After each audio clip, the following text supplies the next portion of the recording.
Wait, kids can get arthritis? Yep, and it's more common than you think.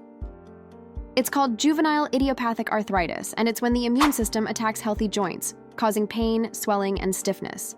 Doctors think it's a mix of genetics and environmental triggers like infections, but there's no single cause. Here's where chiropractic care can help.